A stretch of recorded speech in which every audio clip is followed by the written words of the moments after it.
এখন বাজে রাতের 10টা আর সে এখন হচ্ছে বড় একটা মাছ নিয়ে আসছে, ডিমালা মাছ, সাথে হচ্ছে একটা মুরগি নিয়ে আসছে। মুরগিটা মেইনলি হচ্ছে বিড়ালের জন্য। সো এখন আর কোনো রেসিপি দিব না, দেখা হবে সকালে। হ্যালো এভরিওয়ান, আসসালামু আলাইকুম, গুড মর্নিং সবাইকে, শুভ সকাল। আমি এখন আসছি হচ্ছে দোকান থেকে, আর এখন রান্নাবান্না করব। এটা হচ্ছে পুঁইশাকের ফল, আপনারা খান কি না জানি না। আমার অনেক পছন্দের, আমাদের দক্ষিণবঙ্গের মানুষজন এটা খায়। আর আজকে রেসিপি হচ্ছে আমি পুঁইশাকের ফল ভাজি করব আর লাউ রান্না করব কই মাছ দিয়ে। তো এখানে লাউয়ের খোসাটা আমি একটু বেশি করে কেটে নিতেছি, বিকজ লাউয়ের খোসাটা আবার আমি হচ্ছে পরে ভর্তা অথবা ভাজি করব, এটা আমার অনেক ভালো লাগে। এজন্য কেউ আবার কৃপণ মনে করেন না, এটা আসলে খাইতে অনেক মজা লাগে। লাউটা দেখেন অনেক কচি ছিল, মাছে কোনো বিচি টিচি হয় নাই। আর এই লাউ দিয়ে কই মাছ আমি আগে কখনো রান্না করি নাই, আজকে প্রথম করতেছি।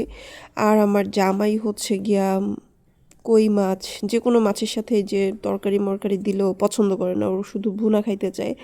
তো আজকে যখন হচ্ছে আমি রান্না করতেছিলাম, ও এখানে আইসাও কি বলে ঝামেলা করছে।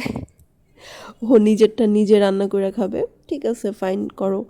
তো আমি হচ্ছে পুরা লাউটা, ও যদি আগে থেকে আমাকে বলতো নিজেরটা নিজে রান্না করবে, তাহলে আমি এতগুলা লাউ কাটতাম না, শুধু শুধু সব কিছুতে মাতুবাড়ি করে। যাই হোক, আমি এখানে হচ্ছে একটা লাউয়ের অর্ধেক নিছি, আর আমার লাউ সবগুলো হচ্ছে কাটা শেষ। এখানে লাউয়ের খোসাগুলো হচ্ছে এখন আমি কোনো কিছু বানাবো না, ফ্রিজে ঢুকা রাখবো। আর এখানে লাউটা ভালো করে ধুয়ে নিছি, আর এখানে হচ্ছে পুঁইশাকের বিচিগুলো ভালো করে ধুয়ে নিছি। যেহেতু আমি সকাল থেকে কিছু খাই নাই, এর মাঝখানে হচ্ছে একটু ভর্তা দিয়ে ভাত খেয়ে নিছি। ভর্তাটা হচ্ছে আমার পাশের রুমের খালা বানাইছে, আমাকে দিয়ে গেছে ধনেপাতা ভর্তা। তো এটা দিয়ে হচ্ছে আমি অল্প কয়টা ভাত খেয়ে নিচ্ছিলাম, বিকজ প্রচণ্ড ক্ষুধা লাগছে।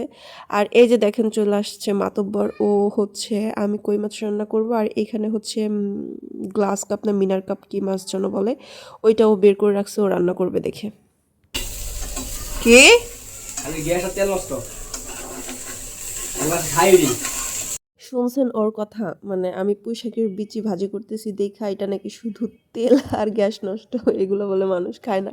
তো যারা খায় তারা অবশ্যই জানে যে এটা আসলে কেমন মজা। মফিজের দেশের মানুষ তো এই জন্য ওরা বুঝবে না। হোয়াট এভার, এই যে দেখেন ওর রান্না শেষ, ওর কী কালার আসছে ওর তরকারি, ওর কালার দেখাই আমি কখনো খাই না ওর রান্না।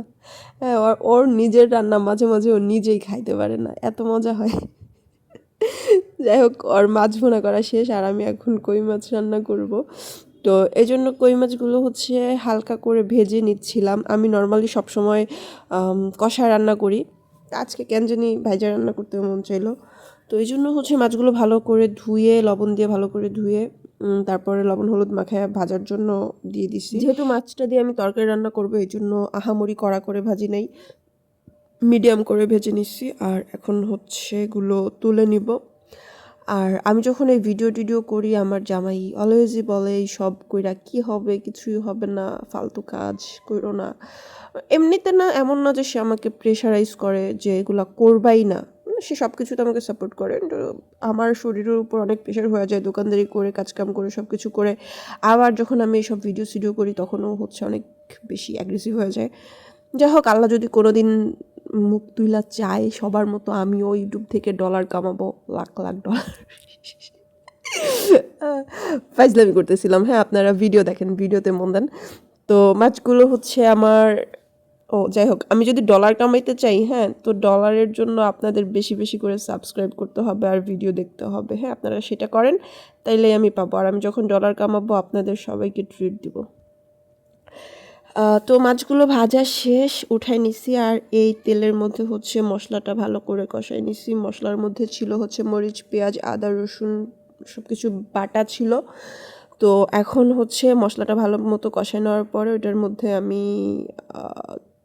কী বলে এটাকে, লাউ আলু সব কিছু দিয়ে নিলাম। এখন হচ্ছে এটা ভালো করে কিছুক্ষণ সময় নিয়ে নাড়াচাড়া নাড়াচাড়া করতে হবে, কষায় নিতে হবে। এটার মধ্যে এক্সট্রা করে পানি দেওয়ার কোনো দরকার নাই, কারণ একটু পরে এটা থেকে পানি বের হবে, আর এটাতেই হচ্ছে সিদ্ধ হয়ে যাবে। হ্যাঁ, একটু সময় নিয়ে লাউটা এইভাবে ঢেকে দিয়ে দিয়ে সিদ্ধ করে নিতে হবে। তো এই পর্যায়ে যখন লাউটা সিদ্ধ হয়ে যাবে, তখন হচ্ছে পরিমাণ মতো ঝোলে পানি দিয়ে দিব।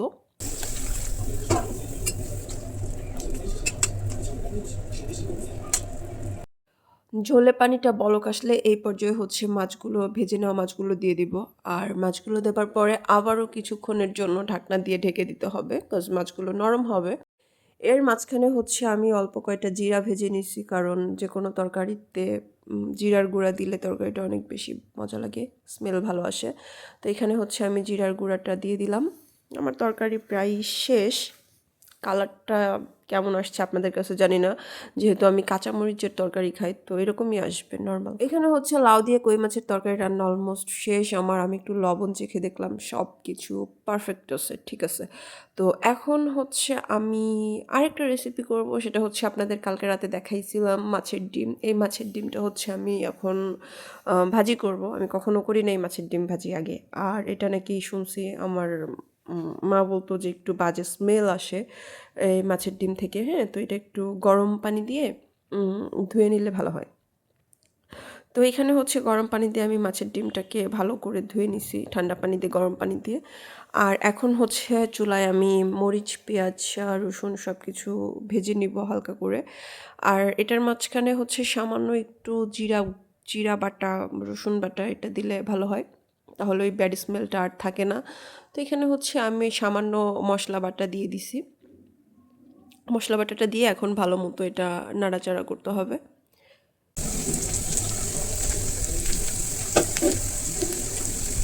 তো মশলাটা যখন এভাবে ভালো মতো কষানো হয়ে যাবে, এই পর্যায়ে হচ্ছে আমার ধুয়ে রাখা ডিমগুলো আমি দিয়ে দিছি। দেখেন গরম পানি দিয়ে ডিম ধোয়ার পরে ডিমটা অনেকটা লালচে লালচে হয়ে গেছে। হ্যাঁ, তো যাই হোক এখন হচ্ছে ডিমটা দিয়ে ভালো করে নাড়াচাড়া করতে হবে। আর এই মশলাটা অনেক বেশি ভাজা ভাজা করা যাবে না, কারণ এই ডিমের সাথেই হচ্ছে মশলাটা ভাজা ভাজা হয়ে যাবে। হ্যাঁ, শুকনো শুকনো হবে।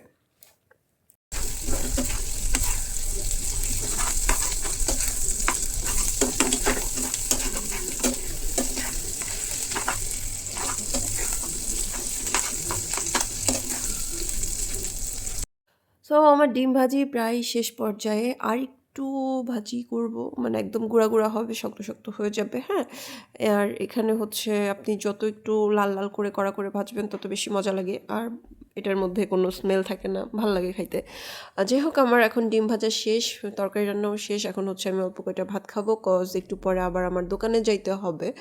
তো ভাত টাত খাওয়ার পরে একটু দুধ গরম করছি, দুধ গরম করে খেয়ে টেয়ে এখন হচ্ছে আমি যাব নামাজ পড়তে। আর নামাজটা পড়ে তারপর গিয়ে দোকান খুলবো। এখন বাজে সন্ধ্যা 6টা, আর আমার দোকানের সামনেই হচ্ছে একটা স্কুল। ওই স্কুলে হচ্ছে আজকে কোনো একটা কনসার্ট হবে মনে হয়, বক্স নিয়ে আসছে। আর এখন 6:30 বাজে, আমার জামাই আমার জন্য পিঠা নিয়ে আসছে, কজ এখন আমার নাস্তা করার সময় আমার প্রচণ্ড ক্ষুধা লাগছে।